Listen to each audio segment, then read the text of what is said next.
네, 클래식으로 돌아온 원투펀치입니다. 자, K리그가 이제 뚜껑이 열렸습니다. 저는 뭐 그 이야기부터 바로 여쭤보고 싶어요. 네. K리그 어땠다 한 줄 평씩. 저 고종훈 감독 축하드립니다. 가장 축하하고 싶은 팀은 역시 김포입니다. 첫 라운드 뭐 얘기하자면 재미있는 경기도 많았고요. 네. 그런데 좀 이제 화제성 있는 일들이 많았어요. 일단 김포가 승리했다는 거를 저는 가장 꼽고 싶고, 그 다음에는 감독의 몸통 박치기 2에서 나왔습니다. 네, 설기현 감독이었죠. 그리고 경남. 매너볼이 아니다 뭐 이 논란. 네. 안양과 전남 경기. 경기에서 네. 또 나왔다. 그래서 화제가 좀 많았던 것 같아요. 또 1라운드는 백승호, 이승우의 또 만남? 바르셀로나 네. 만남 뭐 이런 것도 있어. 어쨌든 화제성이 있던 1라운드였다. 장 의원님은요? 저는 1라운드 보고 K리그 감독들이 많이 발전한 것 같아요. 전술적으로 네. 이제는 뭐 빌드업 체계나 또 압박이나 여러 가지 부분에서 경기의 질이 많이 올라갔다, 서로. 그래서 상당히 수비적으로 타이트한 운영들을 하는 팀들도 많았지만 네. 전체적인 수준은 많이 올라간 것 같아요. 그래서 올 시즌은 그 어느 시즌만큼 상당히 치열한 전체 순위 경쟁이 있지 않을까, 그렇게 느꼈어요. 그렇다면 임 의원님은 어떻게 보셨어요? 저는 추웠다. 추웠다? 그렇죠.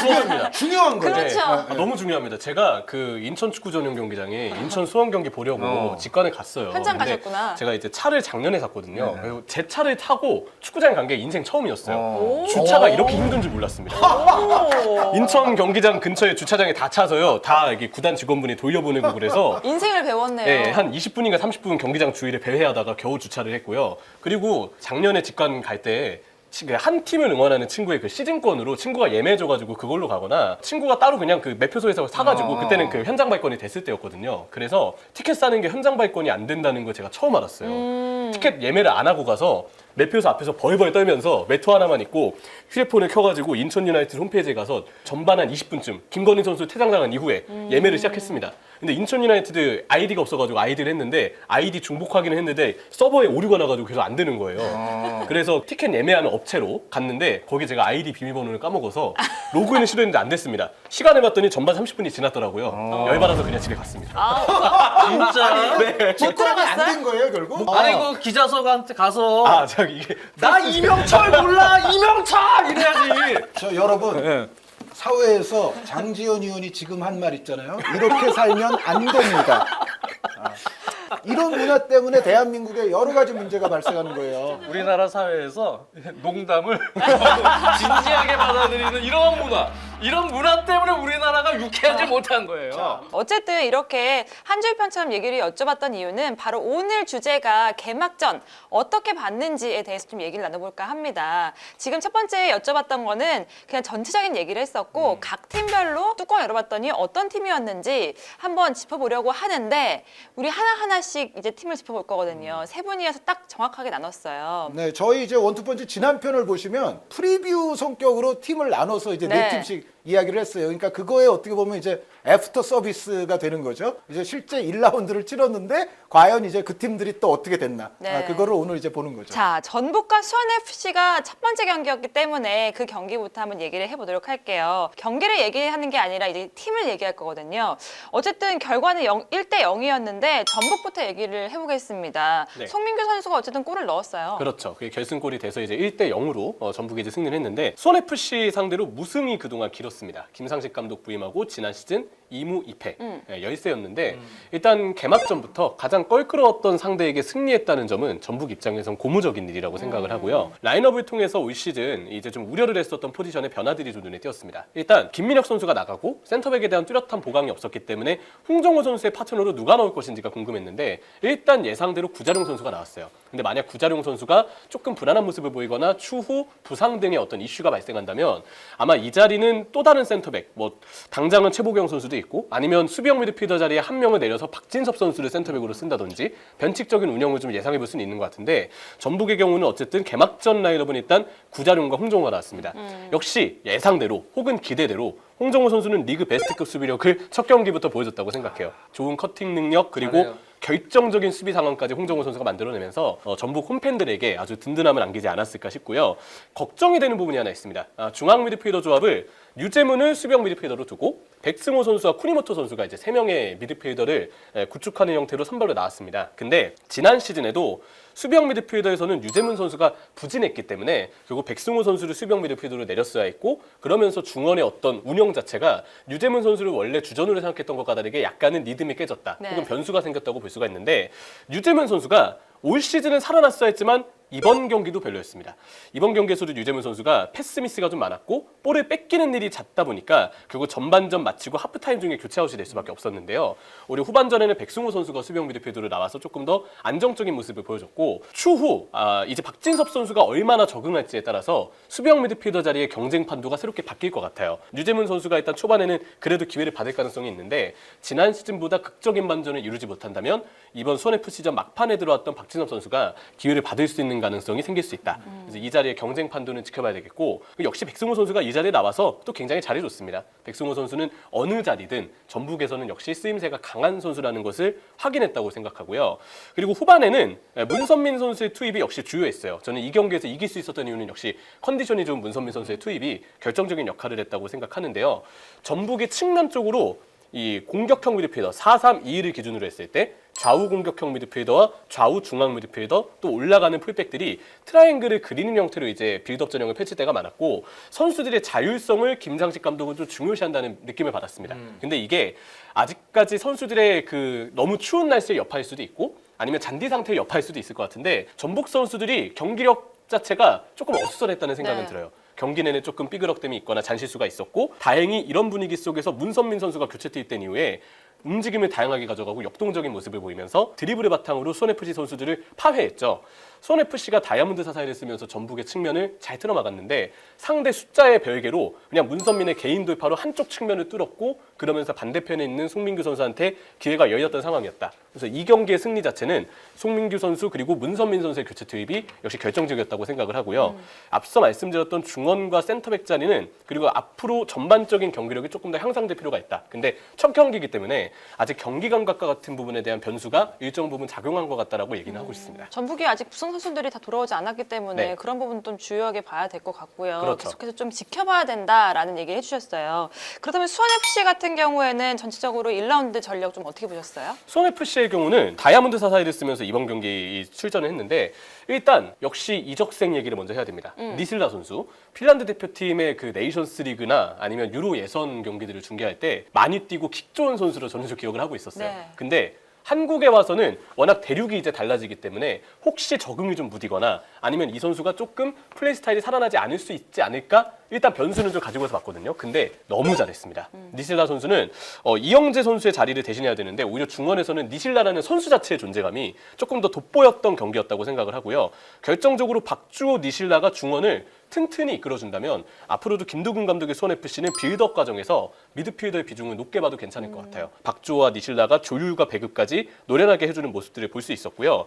수비할 때 대형도 저는 눈에 띄었는데 다이아몬드 사사를 바탕으로 전북의 측면에 대응하는 모습을 보여줬거든요. 근데 공격형 미드필더와 톱 자리에 있는 그러니까 양동현, 라스와 같은 공격 자원들은 웬만해선 수비보다는 자기 진영에서는 좀 위쪽으로 포진시켜서 역습을 준비할 수 있게끔 조성하는 느낌이 들었고 수비형 미드필더에 섰던 김건웅 선수가 좌우 측면을 넓게 커버하는 모습이 인상적이었습니다. 풀백이 올라오거나 중앙 미드필더가 빠질 때 항상 김건웅 선수가 좌우로 넓게 수비 가담을 해줬기 때문에 수원FC가 전북의 측면으로 볼이 갈 때마다 오히려 중앙으로 들어오지 못하도록 상대를 더 넓게 눌러내는 수비가 가능했다. 이거는 김도균 감독의 다이아몬드 사사를 썼던 이유와 또 김건웅 선수의 활약, 박주호, 니실라의 노련함 이런 부분들이 돋보였다고 생각을 하고요. 네. 다시 공격으로 넘어오면 역시 이 윗선에 교체 투입된 이승우 선수의 쇼케이스 저는 아주 좋았다고 생각합니다.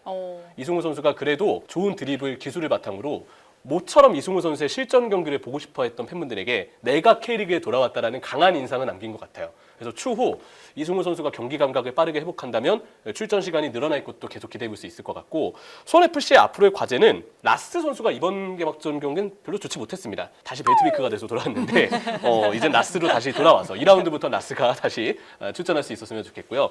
무릴로 선수와 니슬라를 앞으로 어떻게 공존할 것인가 이런 부분들도 우리가 이제 수원FC의 앞으로의 추후 경기를 보면서 따져봐야 될 부분이라고 생각합니다. 알겠습니다. 이렇게 전북과 수원FC를 봤고요. 이제 대구를 여쭤보려고 하는데 장 의원님 대구가 홈에서 패했어요. 2골이나 내줬는데 좀 어땠었나요? 대구 같은 경우는 일단 개막전 상대가 FC 서울이었죠. 네. 네. 근데 FC 서울이 지난 시즌 안익수 감독 들어오고 나서도 그랬지만 빌드업 체계가 가장 선진적인 것 같아요. 그래서 풀백들 중앙으로 들어오면서 기성용 선수는 아래에서 3명 빌드업 3-2-4-1처럼 네. 그리고 사이드는 터치라인 플레이를 위시로 빌드업 체계가 워낙 원활하다 보니까 안 그래도 이제 지난 시간에 아무래도 공격진 에드가나 또 세징야를 필두로 한 공격진들이 전반기 특히 후반기까지 압박을 강렬하게 해줄 수 있겠느냐. 네.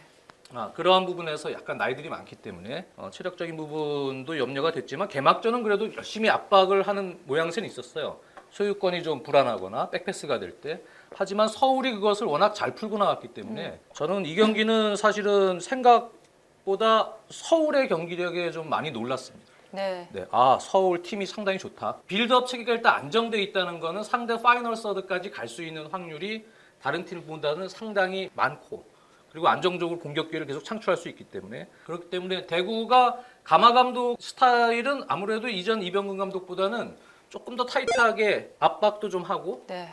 또 전환은 뭐 항상 빠르게 전환을 하는 팀이지만 그런 부분을 좀 타이트하게 운영을 시키려고 했던 것 같아요.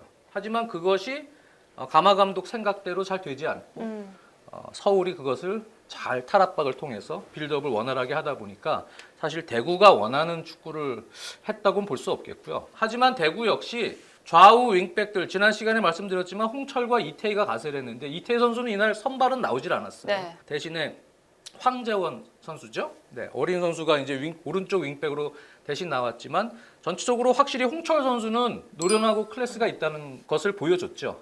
네, 그리고 부분적으로는 이제 홍철 선수의 공격 가세 속에서 역시 중앙 미드필더들이 라마스나 뭐 또 연계 플레이를 할 수 있는 그런 선수들이 그래도 공격진 2명과 좋은 모습들이 몇 차례 나오긴 했습니다. 이제 그런 과정들이 압박 상대의 빌드업을 잘 압박을 못하더라도 그래도 볼 소유권을 탈취한 이후에는 충분히 가능성은 보여줬다고 생각이 들어요.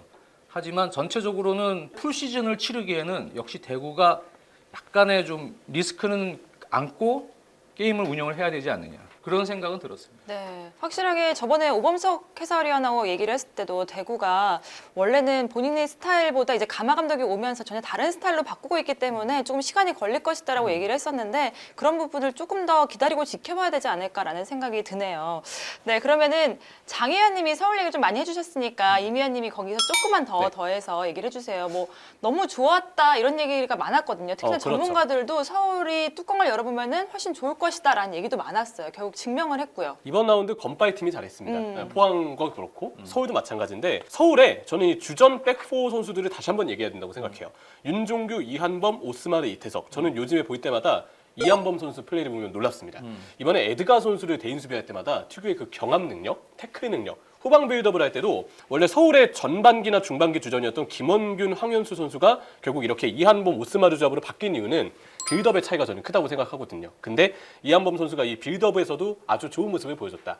FC 서울은 이 주전 백포를 바탕으로 올 시즌 수비진이 그래도 안정된 상태에서 시즌을 출발할 수 있다는 게 굉장히 다행스러운 일이라고 생각하고요. 벤치에 있었고 이제 이번 시즌 새롭게 오게 된 히카루도 선수가 어떻게 적응을 하는지도 제가 보기에는 굉장히 궁금한 좀 중요한 부분이라고 생각합니다.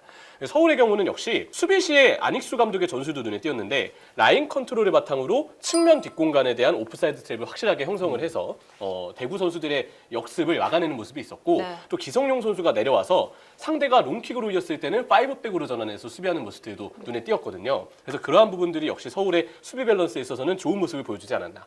그리고 이 빌드업에 대해서는 워낙 장 의원님께서 잘 말씀해 주셨는데 빌드업 전술 역시도 지난 시즌 못지않게 유연한 모습을 보여줬다. 그렇다면 역시 화력을 보여줬던 선수들 중에 조영욱 선수는 올 시즌 시작부터 터졌거든요. 이러면 올 헤이스 아시안 게임과 같은 연령별 대표팀의 대회에 차출될 가능성이 보다도 올라갔다고 네. 생각해요. 지난 시즌에 좋은 폼을 이어갈 수 있지 않을까. 이러한 부분들까지 서울은 좋은 출발을 한 개막전이라고 생각합니다. 알겠습니다. 자, 이제 임 의원님이 들어가지 못한 인천으로 가보도록 하겠습니다. 저도 빼놓고 좀 한 의원님께 여쭤볼게요. 인천 12년 만에 홈 개막전 승리를 했거든요. 굉장히 의미 있는 일일 거예요. 인천이 일단 경기 시작에 있어서는 전력 누수가 좀 많이 있었죠. 네. 그러니까 델브리지 아길라르 선수 아직 컨디션이 올라오지 않았고 김광석 선수가 당분간 좀 뛸 수가 없고 이제 오반석 선수까지도 없었거든요. 물론 이제 오반석, 델브리지, 아길라르 이 선수들은 이제 조만간 뛸 가능성이 높은데 어찌됐건 이제 수비의 중추적인 선수들 그리고 공격에 있어서도 또 아길라르 선수 중요하지 않습니까? 이런 선수들이 없었는데 물론 수원이 김건희 선수의 경기 초반 퇴장으로 수원에게는 엄청난 악재가 발생하긴 했습니다만 그걸 고려하더라도 제가 봤을 때는 인천이 올 시즌 만만치 않은 스쿼드를 갖췄다는 거를 어느 정도 증명했던 첫 경기라고 저는 생각이 들어요. 물론 네. 이제 인천 팬들 입장에서는 좀 반대로 생각하실 수도 있어요. 아니 그 10명이 싸우는 팀을 경기 초반부터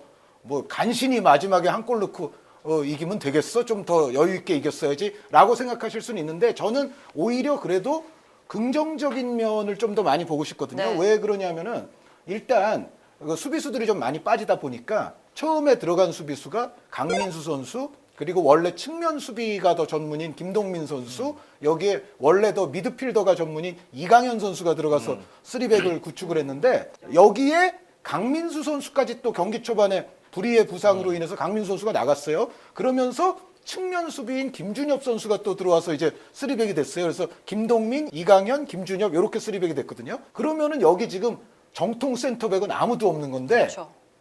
상대가 한 명 빠졌다는 걸 고려하더라도 이 선수들이 들어가서 수비적으로 제가 봤을 때는 그리고 빌드업적으로 나쁘지 않았어요. 그러니까 인천이 확실히 올 시즌에는 중원 미드필드뿐만 아니라 전반적으로 스쿼드가 꽤 두텁다. 네. 그러니까 김광석, 오반석, 데일브리지가 다 없이 강민수도 초반에 부상으로 나가는 그 상황에서 쓰리백이 그래도 가동이 되더란 말이죠. 여기에 또 이강현 선수가 상당히 또 분전하는 모습이 있었거든요. 그래서 이거는 제가 봤을 때는 오히려 올 시즌 인천에게는 좀 전망을 밝게 하는 요소라는 생각이고 다만 근데 조금 이제 특히 전반전에 좀 아쉬웠던 게 뭐냐면 김도혁 선수를 이제 올 시즌 지금 개막전에 윙포드의 어떤 기본 포지션을 줘서 출발을 시켰어요. 그런데 김도혁 선수가 윙포드 포지션에 쓰더라도 기본적인 성향이라든가 스타일상 측면과 중앙을 좀 아우르는 동선을 가져가거든요. 그러면은 여기서 이제 인천이 중요한 건 뭐냐면은 왼쪽 윙백의 공격이 중요하죠. 왜냐하면 김도혁 선수가 자주 이제 중앙 쪽으로 들어오기 때문에. 그런데 전반전에 인천이 좀 안 됐던 것 두 가지 중에 하나가 저는 그 강윤구 선수가 있었던 왼쪽 윙백 위치에서의 공격이 날카롭지 못했어요. 네. 정확도도 좀 떨어졌고 그러다 보니까는 이제 강윤구 선수가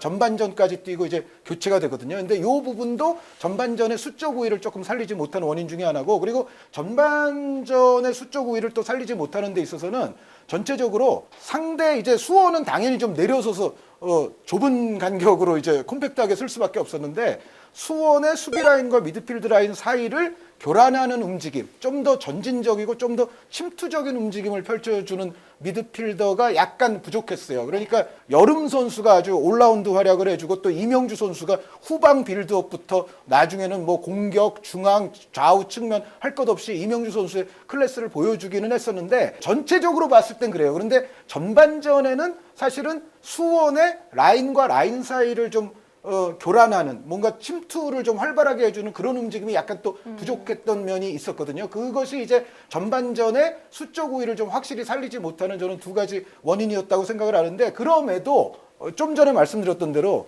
이명주 선수는 역시 클래스를 증명했어요. 그렇죠. 참 잘 데려왔다. 그러니까 정말 빌드업에서부터 후반전으로 또 가면 갈수록 뭐 침투 그리고 뭐 측면과 중앙을 또 아우르는 여러 가지 플레이로 인해서 인천이 이전보다 한결 빌드업이라든가 빌드업의 어떤 유연함 그리고 창의성도 높아질 확률이 높다는 거를 저는 봤거든요. 왜 그러냐면 이명주 선수 이제 혼자 있는 게 아니라 나중에 여기 이제 아길라르 선수까지 같이 들어오게 되면 제가 봤을 때는 이 첫 경기에 비해서는 이명주 선수의 어떤 플레이메이킹에 대한 부담이 또 조금 줄어들면서 전체적인 인천의 공격의 창의성은 더 증가할 수가 있어요. 그래서 인천이 첫 경기에서 좀 많은 어떤 전력 공백에도 불구하고 이 정도를 보여줬다는 거는 저는 꽤 좋은 부분들이 많았다는 생각이고 여기에 이제 나중에 또 교체로 들어온 민경현이라는 또 오른쪽 윙백 아주 또 정말 데뷔전답지 않은 좋은 움직임들이 나왔거든요. 여기에 이용재 선수도 이제 나중에 교체로 투입돼서 마지막 순간에 또 어려운 상황에서 어시스트까지 해줬다는 부분 이런 것들이 저는 인천이 요소 포지션마다 쓸 선수도 굉장히 많아졌고 그리고 이날 조성환 감독의 전술도 후반전에는 이제 강윤구 선수 뺀 자리에 홍시우 선수를 또 윙백처럼 활용을 했어요. 그러니까 네. 거의 윙어 같은 윙백. 그러니까 왼쪽에서는 홍시우가 윙어 같은 윙백 역할을 하고 오른쪽에서는 김보섭이 이제 윙어 같은 윙백 역할을 하다가 나중에는 이 자리가 이제 민경현으로 바뀝니다만 그리고 홍시우 선수가 또 교체된 다음에는 올라운드 플레이어인 김도혁 선수가 또 윙어 같은 또 윙백 역할을 했거든요. 그래서 이날 사실 왼쪽 윙백 자리는 강윤구에서 홍시우에서 김도혁까지 또 인천이 그렇게 많은 변화를 줬는데 전체적으로 지금의 인천 스쿼드는 여러 가지 포지션을 소화할 수 있는 선수들도 많고 좀 다재다능한 선수들의 숫자가 이제는 많이 늘어나서 조성환 감독이 상황과 흐름에 따라서 전술 변화를 펼치기에 굉장히 좋은 팀이 됐고 여기에 이제 말씀드렸던 그 부상자들 지금 컨디션이 조금 아직 안 올라온 선수들만 더 가세가 된다면 저는 인천이 올 시즌에는 좀 더 상대를 좀 압도하면서 좀 더 경기를 지배하는 유형의 경기를 펼치는 횟수가 상당히 늘어날 수 있지 않겠는가라는 저는 인천이 간신히 이기기는 했어도 좋은 면을 저는 많이 봤다고 생각을 해요. 거기다가 또 무구수 선수도 작년 같은 경우에는 좀 여러 가지 일 때문에 이렇게 골을 본인의 실력보다 더 많이 못 넣었는데 올 시즌은 첫 골부터 개막전에서 나왔기 때문에 굉장히 또 기대가 되는 부분이 있는 것 같습니다. 자, 이제 장의원님으로 돌아가 보도록 할게요. 수원 삼성. 뭐 경기 안 되는 날의 전형인 것 같아요. 그러니까 안 그래도 올 시즌에 이제 나간 주축 선수들도 있지만 정상민이나 뭐 김민우나 또 권차훈 같은 선수도 다 빠진 상황에서 그래도 영입생들에게 기대를 갖고 올 시즌을 바라보고 있는 수원 삼성이었는데 네. 사실 이제 개막전 같은 경우는 수비 라인의 볼트위스나 뭐 이한도나 이런 선수들도 일단은 넣지를 못하고 또 최전방에 기대를 갖고 영입한 그로닝 선수도 일단은 선발 출장을 시키지 않은 채 시작이 됐죠. 근데 뭐 시작과 함께 사리치가 부상으로 빠졌어요. 그렇죠. 네. 사리치 같은 경우는 사실 뭐 전지훈련 기간은 좀 괜찮았다는 얘기를 많이 들었지만 햄스트링이 또 한 4주 정도 간다는 얘기가 있거든요. 이 사리치를 영입을 했는데 사리치는 사실 수원에게 그동안 부족했던 어떤 센스 있는 전방으로의 왼발을 활용한 그러한 전개, 이런 볼 전개에 있어서 중요한 요원이었는데 사리치가 이렇게 부상 때문에 계속 문제를 일으키면 이러면 이제 전체적으로는 팀 자체 계획이 많이 흔들릴 수 있다. 그렇죠. 시작부터 사리치가 빠지고 추성근이 들어가면서 안 그래도 영입됐던 선수들에 대한 어떤 보강 없이 게임을 치렀는데 거기에 김건희 선수 뭐 의도치 않았지만 사실은 최근 트렌드에서 그러한 바이올런트 컨덕트라고 봐야죠. 뭐 시리어스 파울 플레이 뭐 이러한 레드 카드에 대해서 의도성이 없더라도 네. 그러한 플레이에 대해서 요즘엔 레드 카드 많이 주거든요. 그래서 김건희 선수도 사실은 일단은 조금 운이 없게 퇴장을 당했다고 봐야죠. 본인의 의도와 상관없이. 그러다 보니까 팀 전체 계획이 다 어그러졌어요. 네. 그런 상황에서 버텼죠.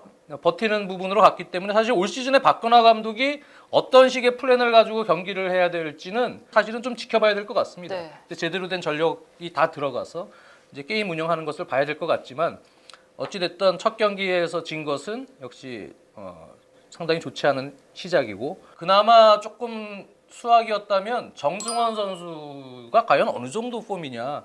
근데 정승원 선수는 상당히 좋더라고요. 네, 맞아요. 풀타임을 뛸 정도로 준비가 돼 있고 그리고 팀에서도 윙백을 조금 보조해주는 역할 되지 않을까 싶었지만 공격적인 윙포드 역할 또 오르락내리락 하면서 많은 것을 보여줬기 때문에 그런 부분이 이제 뭐 용병들 불투이스가 그래도 후반에 들어갔을 때 약간의 무게감은 느껴지는 부분이 있었고요.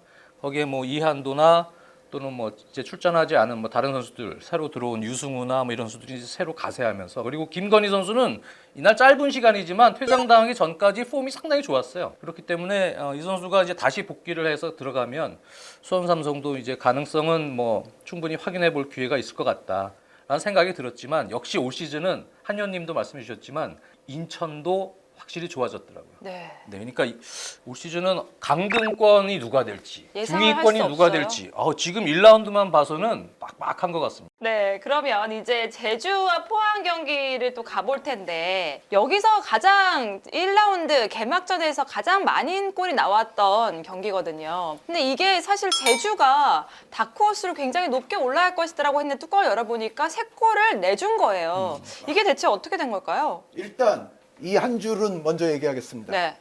킹기동 그는 가신다. 음. 네. 갓기동 그는 킹인가. 아. 네, 요 한 줄 말씀드리고요. 포항은 또 이제 장 의원님이 해주실 테니까 저는 제주만 말씀드리자면 제주가 더 호화로운 멤버가 되기는 했는데 은근히 의외로 문제가 많을지도 모른다는 느낌을 받았던 첫 경기예요. 물론 첫 경기가 모든 걸 증명하진 않아요. 지난 시즌에도 뭐 예를 들어 제주 같은 경우에도 한동안 어려웠다가 다시 또 막판에 아주 잘 일어나는 모습을 보여줬기 때문에 뭐 첫 경기에서 모든 걸 우리가 다 평가할 수는 없습니다. 그런데 그 약간 제주의 문제가 좀 발생할 수 있는, 특히 그 문제가 약간 딜레마 같은 성격의 문제가 발생할 수 있는 거를 느낀 게 뭐냐면, 남길 감독은 아마 이 생각을 했던 것 같아요. 그 선발 라인업을 구축할 때 세 가지를 저는 생각했을 것 같은데요. 요거를 다 충족시키기 위한 선발 라인업이에요. 뭐냐면 일단 3톱은 가야 되겠다. 물론 이제 교체로 이제 링 선수가 들어오긴 했지만 링 선수도 어찌됐건 야심찬 영입이고 또 기량이 꽤 있어 보이는 것도 사실이고, 그러면은 제르소는 원래 에이스급이고 비싼 선수였고 주민규 선수는 당연히 또 팀의 주득점원이니까 뺄 수 없고, 그럼 만약에 제르소, 주민규, 링까지 기용을 해야 된다. 그런데 이제 3톱을 가고, 지난 시즌부터 그래도 잘 정착되어 온 게 3백 아닙니까, 제주가?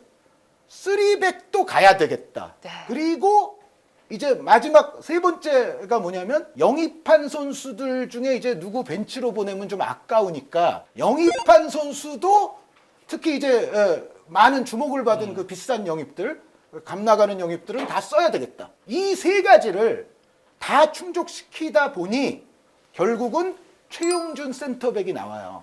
결론이 그렇게 돼요. 그러니까 3톱은 있어야 되고, 정우재, 안현범은 당연히 있어야 되는 거니까. 그런데 여기에 이창민, 윤빛가람, 최용준을 다 밀어 넣으면서 3백을 그대로 유지를 하려면 결론은 최용준 센터백이 되는 거예요. 그런데 이게 경기 초반부터 매우 안 좋았어요. 네. 물론 이제 이거는 있겠죠. 그러니까 최용준 선수가 이른바 그 변형 3백이라는 말씀도 자주 하시지만 이제 좀 왔다 갔다 하면서 상황에 따라서 올라오기도 하고 내려가기도 하고 뭐 그런 거를 좀 기대를 했겠지만, 실질적으로 이날 경기에서 보면 최용준 선수는 거의 이제 센터백 위치에 내려가 있었거든요. 올라오는 장면은 별로 없었고, 네.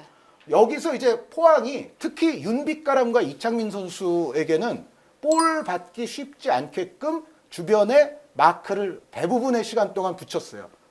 자, 그러면은 이 상황에서 최용준이 이제 맨 후방에서 볼을 잡게 되면, 최용준 선수는 물론 이창민, 윤빛가람 거쳐서 나가면 좋겠지만 이쪽은 상대 마크가 좀 있단 말이죠. 최용준 선수는 기본적으로 패스 마스터는 아니거든요. 부스케스가 아니에요. 근데 최용준 선수가 그럼 할 수 있는 선택은 약간 롱볼로 그냥 뻥 이렇게 주는 거예요. 근데 그거는 포항이 이제 노리는 바예요. 네. 윤빛가람, 이창민을 거쳐서 나오지 않고 직접 롱패스를 시도하는 스타일의 빌드업이 자꾸 나오게 되면 그거는 포항이 노려서 끊어서 그거는 이제 포항의 볼이 될 확률이 높아요.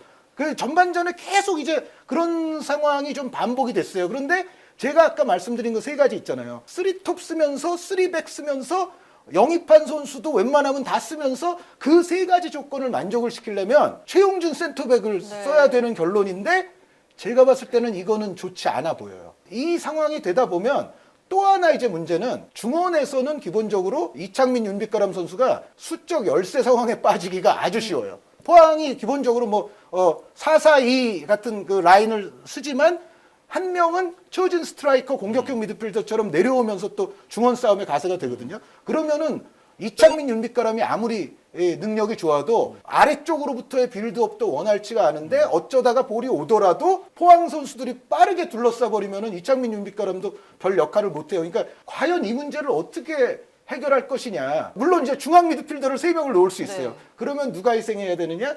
아마도 그러면은 링 같은 선수가 희생을 해야 될 거예요. 그러면은 이제 남길 감독이 아마 그 문제에 또 부딪히게 될 텐데, 남길 감독은 외국인 선수와 궁합이 안 좋은가? 그런 얘기가 있잖아요. 그러니까 그런 얘기가 아니라 이제 남길 감독이 여태까지 이제 있었던 팀들이 사실 제주의 올 시즌만큼 이렇게 외국인도 잘 영입해주고 뭐 호화로운 멤버를 갖춰주고 그런 팀에서 남길 감독이 여태까지 스페셜리스트 소리를 들었던 건 아니거든요. 그렇죠. 그러니까 요번 멤버는, 그러니까 남길 감독이 여태까지 맡아본 팀 중에 가장 호화롭고 뭐 외국인 진영도 갖출 대로 갖춰주고 뭐 이제 그런 팀이에요, 이 팀이. 근데 오히려 이게 딜레마를 발생시킬 수도 있겠다. 네. 그런데 여기에 이제 우리가 또 반가운 소식이긴 한데 11년 만에 구자철 선수가 그렇죠. 돌아온다는 지금 보도들이 많이 나왔잖아요. 그런데 구자철이 그럼 오면 물론 좋죠. 당연히. 그런데 제주 입장에서 보면 이러면은 딜레마가 또 하나 더 늘어나는 거 아닌가? 그러니까 만약에 예를 들어서 최용준, 윤빛가람, 이창민, 구자철을 한꺼번에 쓰려면은요. 제 생각에는 이거는 다이아몬드 골 미드필드밖에 안 되거든요. 다이아몬드 골 미드필드를 쓰려면 다이아몬드 4-4-2나 다이아몬드 3-4-3밖에 없어요. 근데 다이아몬드 3-4-3을 쓰려면은 안현범, 정우재가 희생이 되는 포진이라서 그거는 무조건 안 될 것 같고, 다이아몬드 4-4-2를 쓰려면 3백을 못 쓰게 되는 거죠. 남길 감독이 여태까지 또 제주에 잘 정착시켜놨던 3백이 또 안 돼요. 게다가 역시 앞선도 3톱이 안 돼요. 또 다이아몬드 4-4-2가 되면. 그러니까 만약에 지금만 가지고도 제가 봤을 때 약간 딜레마스러운 장면이 나오는데, 여기에 구자철이 가세하면 물론 양질의 스쿼드는 더 호화로워지는 건 맞지만 남길 감독이 이것을 어떻게 효율적으로 운영할 수 있을지 이게 굉장히 지금 궁금해지기 시작한 1차전 아니냐. 네. 그런 생각이 들어요. 남길 감독이 빨리 숙제를 좀 잘 풀어야겠다는 생각이 듭니다. 자, 포항은 그렇다면 3골이나 넣은 팀이거든요. 첫 경기에서. 저는 개인적으로는 김기동 감독의 게임 플랜이 아주 좋았다. 그 부분이 이제 어떻게 보면 남길 감독을 좀 당황시킨 부분도 있는 것 같아요. 그래서 이번에 영입한 선수들 중에서 정재희를 영입을 했고, 그리고 오랜 공백 끝에 이광혁이 복귀를 했습니다. 그래서 이광혁 선수는 사실은 어린 시절부터 이 선수는 좀 언제쯤 터질 것 같다라는 아주 큰 재능, 잠재 재능이 있고, 아주 스피드도 좋고 짧은 드리블링이 아주 뛰어난 왼발잡이 윙어인데, 어쨌든 이렇게 빠른 2명의 윙어를 뒀다는 얘기는 어떻게 보면 이 경기에서 뭐 새로 가세한 우구부나 뭐 이런 완델손이나 이런 외국인 선수 없이도 지금 현재 그 포항은 이 두 선수가 새로 어떻게 보면 가세하는 거나 마찬가지잖아요. 이광혁 선수도 오랜만에 복귀니까. 그렇기 때문에 조금 더 빠른 효율적인 전환을 할 수 있는 구조로 이 게임 플랜을 짠 것 같아요. 그래서 제주 같은 경우는 선수 보강이 좀 많이 이루어졌고, 아무래도 김기동 감독이 아시아 챔피언스 리그 결승까지 가면서 노하우도 많이 쌓은 것 같고요. 경기마다 그 팀의 성향을 보고 게임 플랜을 짜는 데 있어서는 이제는 좀 많이 발전한 모습이 있는 것 같다. 그래서 점유율은 제주에게 조금 내줄 가능성이 높다.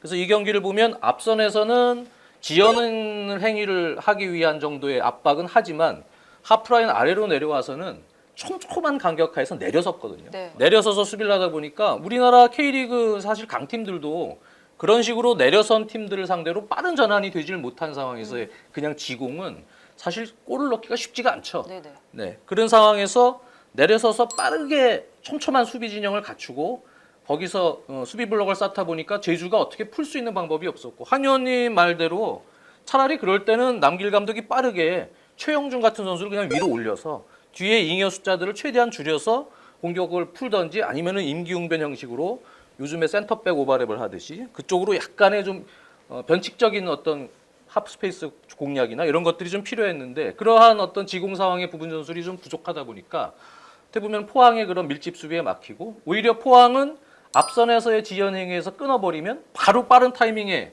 이광혁 선수나 또는 후반 9분 초반에 교체가 됐던 뭐 정재희 같은 선수, 이런 선수들을 활용해서 바로 연결을 시켜줬다는 얘기죠. 그러다 보니까 이광혁 선수 쪽에서 경기 초반에도 PK를 만들어냈고, 그다음에 후반에는 역시 2선에 뛸 수 있는 자원이 지금 많잖아요. 네. 포항 같은 경우는 지금 안 들어온 뭐 안델손, 팔라시오스 이런 선수 포함을 해서, 강상우 같은 선수도 후반에는 공격형 미드필더로 아예 포진을 시켜서 이승모 선수와 투톱처럼. 네. 그래서 서로 오르락내리락하면서 연계 역할을, 이승모가 내려올 땐 강상우가 가고, 그런 멀티플레이어로서 강상우 선수가 남아있다는 얘기는 후반 운영에 있어서도 상당한 도움이 됐죠. 그러면서 강상우가 마치 공격수처럼 갈 때는 이승모가 좀 내려와서 연계해주고 들어가고, 그러다 보니까 전체적으로는 후반전 운영도 체력이 좀 떨어진 이광혁이나 뭐 이런 선수가 이제 빠지면 정재희 선수가 또 그 역할을 해주고, 김기동 감독이 컨셉 자체를 잘 잡고 들어온 것 아니냐. 거기에 지금 제주가 상당히 이제 말린 부분이 있다 이렇게 생각이 들고요. 그리고 역시 허용준 선수가 들어가고 또 2골을 넣었죠. 허용준 선수도 사실은 뭐 최전방 공격수로 투입이 돼서 2골을 만들어냈지만, 그런 부분도 역시 계속적으로 그런 밀집 수비 하에서는 상대방이 점유율은 아마 제주가 거의 한 70% 가까이 네.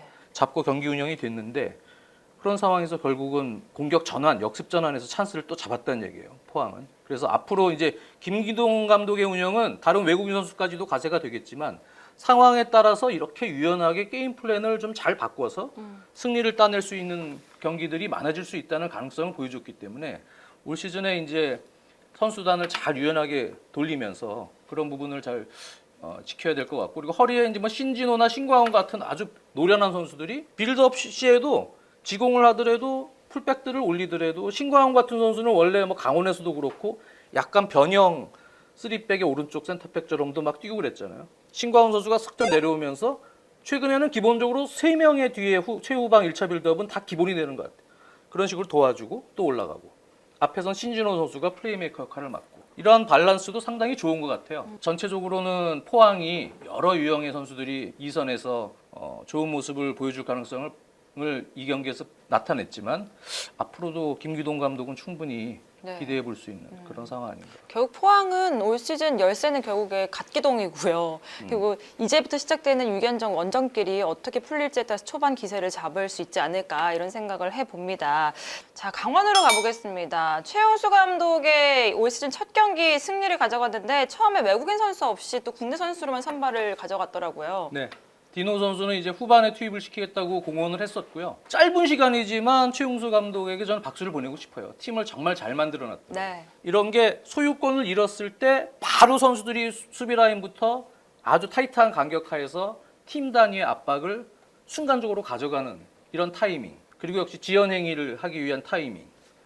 또 내려서서도 대인 방어를 병행한 그런 압박. 그리고 아주 간결한 원터치 전환. 이런 것들이 확실히 지난 시즌하고는 확 달라졌어요. 팀 색깔이 달라졌다는 게 보였고 그것을 선수들이 잘 이행을 했습니다. 그래서 이번 1라운드에 제가 엄밀히 얘기하면 팀적으로 가장 팀 압박 전환 이런 것들이 좋았던 팀은 강원이라고 봐요.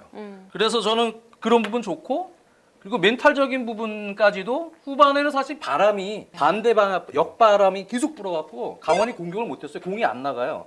롱볼을 차도. 그러니까 이제 후반에는 좀 고전했는데도 체력적으로도 너무 이제 에너지를 전반에 많이 썼기 때문에 약간 지친 모습도 있었고 그런데도 잘 버티더라고요. 버티면서 마지막에는 또 그런 원더골 김대원의 골까지 만들어냈는데 저는 개인적으로 보면은 멘탈적인 부분도 잘 잡아놨고 아주 좋다. 네. 그래서 강원이 충분히 올 시즌에는 좀 기대해 볼 수 있지 않을까. 자, 이제 성남을 볼 텐데 골도 넣지 못했습니다. 결국에는 여전히 공격력이 좀 부재한 게 보였고 뮬리치의 파트너를 좀 찾아야 되지 않을까 이런 생각도 들었어요. 그렇죠. 뮬리치 선수가 고립이 좀 됐고 아무래도 강원의 센터백진이 피지컬이 좋다 보니까 집중 견제를 받으면 뮬리치 선수도 지난 시즌에도 좀 어려워하는 경기들이 있었어요. 근데 서민우가 센터백 네. 잘 보더라고요. 잘 보더라고요. 그래서 뮬리치 선수는 야. 조금 고전했다. 이게 견제를 당했다. 네. 뮬리치의 부진이라기보다는 역시 성남의 공격 자원이 네. 앞으로 어떻게 구성될지에 대한 어떤 중요성이지 않을까 이렇게 좀 볼 수 있는 경기였고요. 백3로 넘어가 보면 권한규, 마상훈, 최지묵 이번에 영입한 김민혁 선수가 명단 제외가 됐음에도 불구하고 단단한 수비를 성남은 보여줬다고 생각합니다. 특히 권한규 선수는 제가 봤을 때 센터백으로 충분히 팀의 수비에 보탬이 될 수 있는 좋은 자원을 영입하지 않았나 싶어서 이번 첫 경기에서 백3의 경기력은 굉장히 긍정적으로 보았고요. 근데 경기 양상 자체가 80분 잘 버티고 또 후반에는 성남이 잘 두들겼지만 딱 마지막 10분에 무너진 것이 치명타가 되었다고 평가하고 싶어요. 특히 이거는 마상훈 선수한테도 해당되는데 마상훈 선수가 이전에 볼 처리에서 조금 뭐 투박한 면모가 좀 보이긴 했어도 투지가 워낙 좋았기 때문에 강원의 공격진을 만날 때마다 몸을 날리기도 했고 공중볼 처리, 위치 선정 다 괜찮은 모습으로 투지를 보여줬습니다. 근데 80분 때 딱 하나 그 한 번 김영관 골키퍼에게 보내겠다고 볼을 처리한 게 짧게 연결이 되면서 이게 디노의 선제골로 이어졌죠. 마상훈 선수 입장에서는 그 전의 활약상을 봤을 때 너무 야속한 결과가 아니었나 싶고 네. 이게 결국 팀의 패배에 있어서는 치명타가 됐습니다. 근데 저는 성남이 패배를 했지만 좀 긍정할 만한 요소도 있었다고 보는데 첫 번째는 사실 이 이외에도 빌드업 패턴을 찾아야 되지만 일단 롱볼을 올렸고 그 롱볼이 올라간 다음에 팀이 전진해서 세컨볼을 따내려는 움직임 자체는 저는 좋았다고 생각을 해요. 무서웠어요. 물리치. 네. 이 부분에서는 물리치도 그렇고 이종성, 뭐 권순영 이렇게 김민혁 선수까지 이렇게 세 명의 선수들이 중원에서 잘 전진이 되어주면서 세컨볼을 따내려는 움직임은 지난 시즌보다 비약적인 발전이 있었다. 첫 경기이기 때문에 안도할 수는 없겠지만 괜찮은 모습이었다고 보고 또 미드필더를 활용한 기본적인 연결 시도들도 괜찮았어요. 김민혁 선수, 권순영 선수가 좀 분투하지 않았나 싶고요. 22세 이하 선수들 이 카드에 쓰였던 선발에는 전성수 선수, 후반에 투입된 선수는 박지원 선수. 저는 두 선수도 꽤 가능성이 있었다고 생각했습니다. 특히 박지원 선수는 안익수 감독이 이끌었던 선문대학교 선수였기 때문에 안익수 감독이 좀 원한다는 얘기들도 그동안 많았었거든요. 이 두 선수가 꽤 민첩하고 볼을 소유할 때도 침착한 기술을 보여주면서 이 선수들을 짧은 시간 선발이나 아니면 후반전에 조커로 썼을 때 볼을 운반하면서 상대를 흔들 수 있는 요원으로서의 가능성이 있다. 이 22세 이하 카드를 어떻게 쓸지에 대한 가능성을 저는 보였다고 생각을 해요. 그래서 지난 시즌에는 U22 카드가 굉장히 좀 애매했던 성남인데 다행히 전성수와 박지원은 조금 가능성을 보이지 않았나 이렇게 볼 만한 경기였고요. 앞으로 살펴봐야 될 거는 역시 이제 이규성 선수가 나간 자리에 중원에 인천에서 좀 짧게나마 좋은 활약을 했던 구본철 선수가 앞으로 자리를 잡을 텐데 구본철이 어떻게 선발 라인업에 안착을 할지 그리고 전북에서 임대를 한 엄승민 선수가 또 공격진에 어떻게 배치가 될 것인지 또 하나는 역시 아직 이적 시장이 열려 있잖아요. 정말 뮬리치 파트너에 대한 보강을 하지 않을 것인지 이러한 부분들까지 성남은 잔여 시즌을 봐야 할 텐데 초반 일정이 험난하기 때문에 성남은 빨리 선수단 구성도 마치고 조금 더 팀의 윤곽이 본격적으로 보일 필요가 있다고 생각합니다. 자, 마지막 경기를 치렀던 두 팀입니다. 바로 울산과 김천인데 이 두 팀만이 승점 1점을 가져가고 나머지는 승부가 났었거든요. 그래서 이 이야기 좀 들어봐야 될 것 같아요. 울산부터 들어볼게요. 한 의원님, 울산 좀 어떻게 보셨어요? 제가 두 팀을 그냥 엮어서 하겠습니다. 그러네요. 한 의원님 모두 할 수 있네요. 네, 네. 두 팀이 참 잘한다 둘 다. 라는 걸 한 줄로 요약하면 보여준 경기였어요.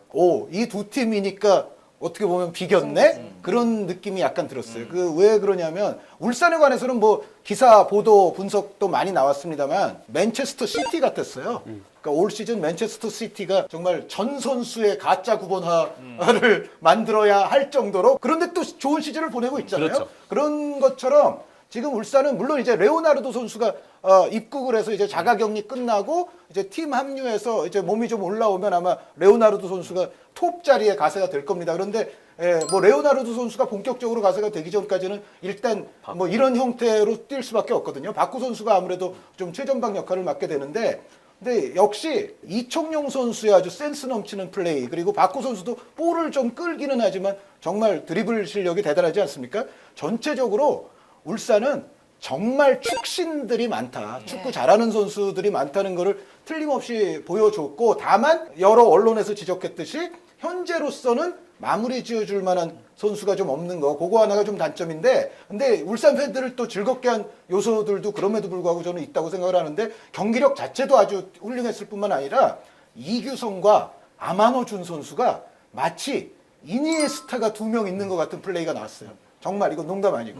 그러니까 특히 이규성 선수는 사실은 이미 상주 상무 시절에 그때 이미 김태환 감독 휘하에서 엄청나게 업그레이드가 이미 된 선수예요. 그 전에도 물론 더 어린 시절부터도 축구를 잘했던 선수이기는 합니다만 그 김태환 감독의 당시 상주 상무에서 가장 좀 눈에 들어왔던 선수들이 사실은 이규성 혹은 뭐 김경재, 김영빈 이런 선수들인 시절이 있었거든요. 그런데 그 가운데서도 이규성 선수는 정말 미드필드에서의 어떤 만능 제주꾼으로서 뛰어난 역할을 했었는데 그 실력이 그대로 지금 울산에게도 아주 큰 보탬이 될 것 같고 그리고 아마노준 선수가 역시 기대치에 부응할 정도로 상당히 재간이 좋은 선수예요. 그래서 원래도 축신들이 많은데 여기에 이규성, 아마노준이 모두 이니에스타스러운 플레이들을 펼쳐줌으로 인해서 울산은 더더욱 이제 축신이 많아졌구나. 그래서 나간 선수들의 공백을 좀 우려를 했지만 또 다른 부분에서는 분명히 어떤 바람직한 가능성을 충분히 울산은 엿볼 수 있었고 결국은 이제 골 마무리 그 문제 그것만 조금 이제 해결이 될 수 있으면 좋을 것 같고 엄원상 선수도 들어오자마자 또 임팩트가 있었어요. 그래서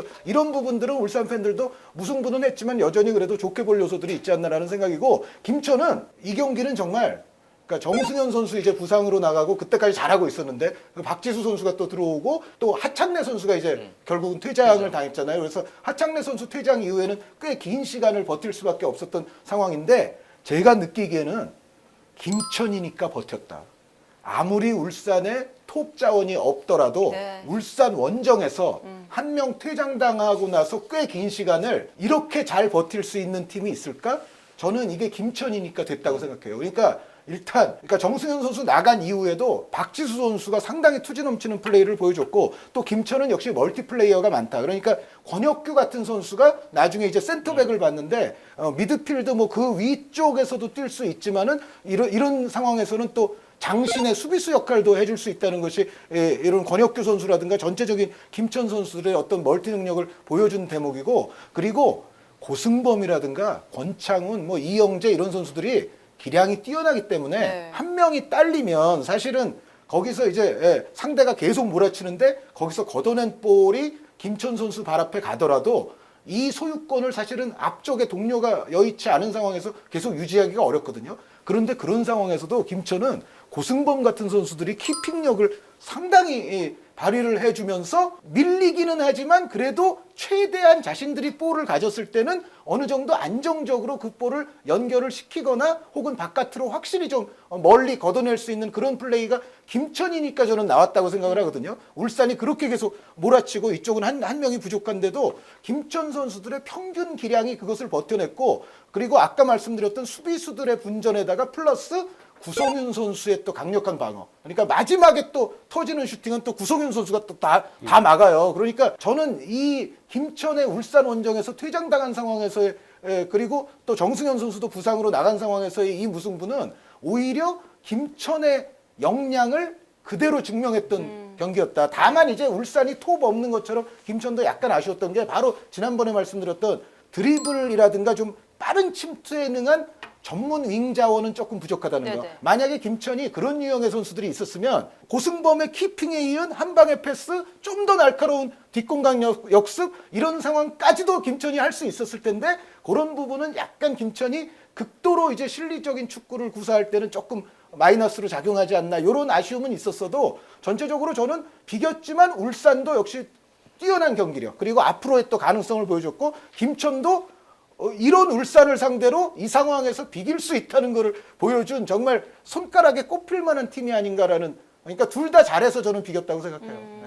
네, 모든 팀들이 이제 첫 단추를 깨었습니다. 하지만 이 첫 단추가 잘 깨었다고 해서 그 끝은 어떻게 될지 모릅니다. 마지막 단추까지 잘 깰 팀이 누구일지 여러분들 올 시즌 잘 즐겨보시기를 바라겠습니다. 안녕히 계세요.